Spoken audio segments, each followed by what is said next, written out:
Quando falamos de MPS, medidas de proteção contra surtos, a gente encontra ali a figura do DPS, que é o dispositivo de proteção contra surtos. E é muito importante a gente saber fazer a escolha desse DPS. E para a gente fazer a escolha, a gente tem que analisar alguns parâmetros aqui. A gente tem aqui o parâmetro chamado UC. O C, o P e o nível de Ka. O que seria isso aqui? O C seria a tensão máxima contínua ou tensão máxima de operação. O P seria o nível de tensão de proteção ou tensão residual. E o nível de Ka, que a gente tem aqui os conceitos dentro desse nível de Ka. A gente tem a corrente máxima, a corrente nominal e corrente de impulso. A tensão máxima de operação, esse UC aqui, ele seria basicamente está relacionado com a tensão de alimentação da tua rede. Se a tua rede for 127 volts, o DPS que você tem que usar é de 175, tá? 220, 275. Então você percebe que eu tenho sempre um nível de tensão um pouquinho a mais do nível de tensão da minha rede. Por que isso? Porque qualquer flutuação de tensão, qualquer variação na rede, o meu DPS não vem atuar, ok? Então por isso que eu tenho ali um nívelzinho ali um pouquinho maior. Tá? Não tem problema também se você quiser usar 275, sendo que a tua rede é 127. Você só não pode fazer o contrário, usar 175 quando a tua rede for 220. Porque o seu DPS iria com certeza queimar, tá? Mas é sempre aconselhável você utilizar esse nível C aqui do DPS, tá? Sempre próximo ao valor da sua rede trifásica ali de alimentação, tá? Então esse parâmetro ele é muito importante a ser considerado, ok? E o próximo parâmetro aqui é o UP, certo? Nível de tensão de proteção. O que seria esse UP? Um conceito muito básico. Você aprende lá no ensino médio, quando você vai estudar circuitos elétricos, você aprende que circuito série, a corrente é a mesma e a tensão se divide, e circuito paralelo, a corrente se divide e a tensão é a mesma. O que isso quer dizer? Que se eu aplicar uma tensão nos terminais aqui desse DPS, você vai ter também essa tensão refletida na carga, tá vendo? Porque está em paralelo, certo? Então, por isso é a importância desse UP, porque esse UP aqui seria o nível de tensão que essa carga pode suportar, ok? E esse valor UP, ele é um valor tabelado. Tá? Então, para a gente encontrar ele, a gente vai fazer uma visitinha, dar uma analisada na tabela 31 da norma NBR 5410, tá? Na tabela 31, ok? E vai depender muito do tipo de DPS que você vai usar e do que você quer proteger. Por exemplo, se você quiser usar ali classe 1, 2, 3, 4, tá? Você vai ter ali um nível de tensão de impulso suportável. Então, veja bem, vamos supor que eu queira utilizar um DPS classe 2 ali, tá? Bem aqui, ó, equipamentos de utilização. Vou estar usando um DPS classe 2 para fazer proteção de equipamentos.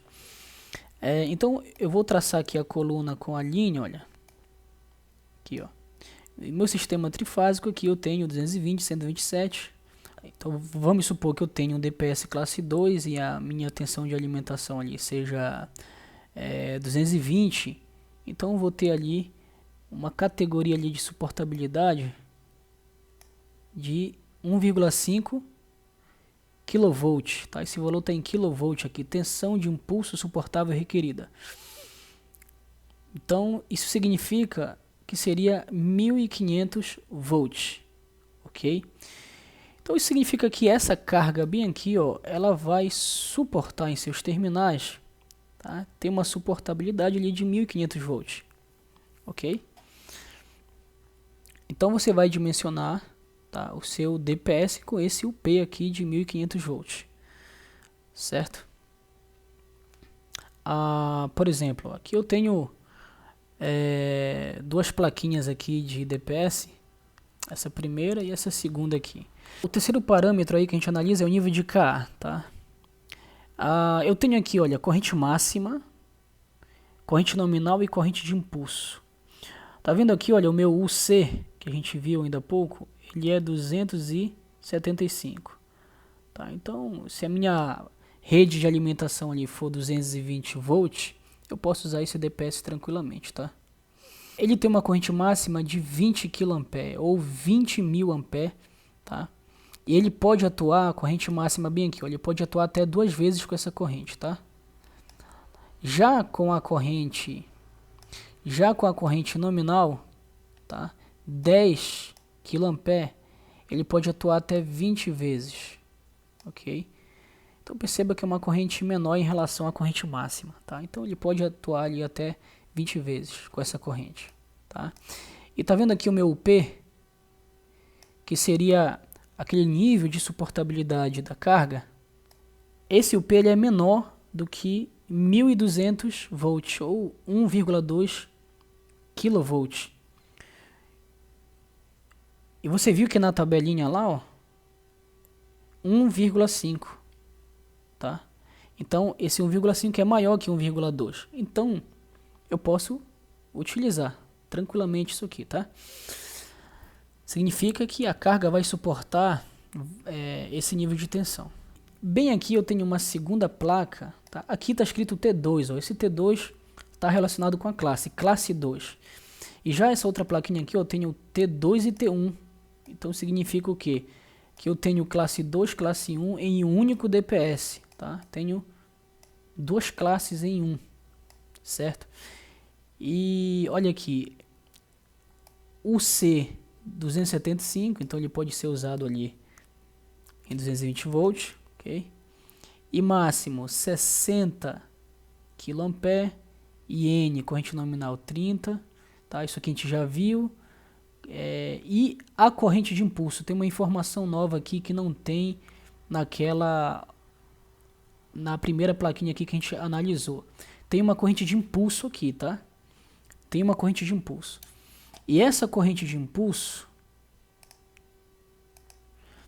ela tem uma informação bem interessante. Veja bem. Essa corrente de impulso é 12,5 kA. Veja essa informaçãozinha bem aqui, ó. 10/350, 10/350 e 8/20. Que informação é essa na minha placa? Isso aqui tem a ver com a curva de ensaio que é feito, tá? Em laboratório para fazer a simulação de como iria de como o raio iria se comportar. Então eles acabam criando um gráfico aqui de como se comportaria o raio. Então deixa eu ver se eu consigo desenhar aqui só para fazer essa demonstração aqui. Então tem o tempo aqui. Esse tempo ele está em microsegundos, tá? E bem aqui eu tenho a corrente do raio, tá? Então a corrente do raio, se for traçar o gráfico, vamos supor que seja a curva 8/20, tá? Na curva 8/20, essa onda ela vai se comportar de forma exponencial. Eu vou ter um crescimento ali, um pico, e depois vai diminuindo essa corrente até se extinguir, ok? Bom, o que isso significa? Significa que para essa frente da onda aqui, praticamente alcançar o seu topo, ou 90% dessa onda, tá? Do seu pico, da sua corrente máxima, ela vai demorar 8 microsegundos para alcançar aqui próximo à sua corrente máxima, ao seu pico aqui, certo? E para chegar na sua meia-vida vai demorar 20 microsegundos. Então é muito rápido, tá? E depois que ele alcança essa meia-vida, praticamente vai se extinguindo ali aquele surto, ok? E se fosse, por exemplo, para onda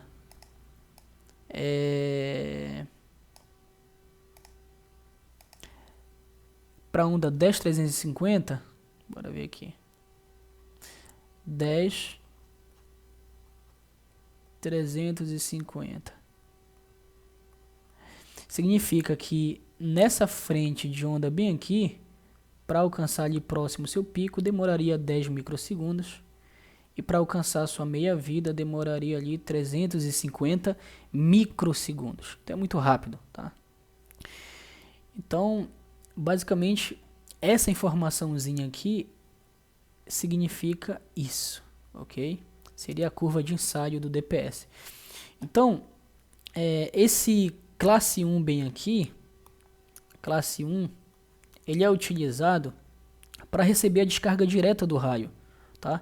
Então essa curva 10/350, ela vai descrever o raio propriamente dito, tá? E essa curva 8/20, você vai encontrar em DPS ali de classe 2. Por quê? Essa curva 8/20, ela vai descrever o comportamento do surto que o raio causa. Não é o raio propriamente dito, mas sim o surto que ele causa, tá? Aquele surto de tensão. Tá? Então, a gente tem esses dois tipos de ondas aí, certo? Que é feito o ensaio em laboratório, tá ok? Um muito visto aí, um que descreve o impacto direto do raio e o outro que descreve aí o surto causado por esse raio, tá certo? Então, espero que tenha ficado claro isso aí, que eu tenha conseguido explicar legalzinho, tá? Então, em geral, o que é que se faz? A gente utiliza os seguintes valores. Em áreas urbanas próximas à região central, com prédios equipados com para-raio em torno, a gente vai usar ali 10, 12 a 20 K, tá? Um DPS dentro dessa faixa aí. E periferia de áreas urbanas com poucos prédios, sem para-raio em torno, a gente vai utilizar ali DPS na faixa de 30 a 45 K. E áreas rurais ou edificações afastadas e isoladas, DPS ali de 60K para frente, tá? Então, resumindo, é isso aí. Para a gente fazer a escolha do nosso DPS, tem que fazer a consideração desses parâmetros aí, o C, o P e nível de K, certinho? Espero que tenha ficado claro aí o assunto e até outra hora.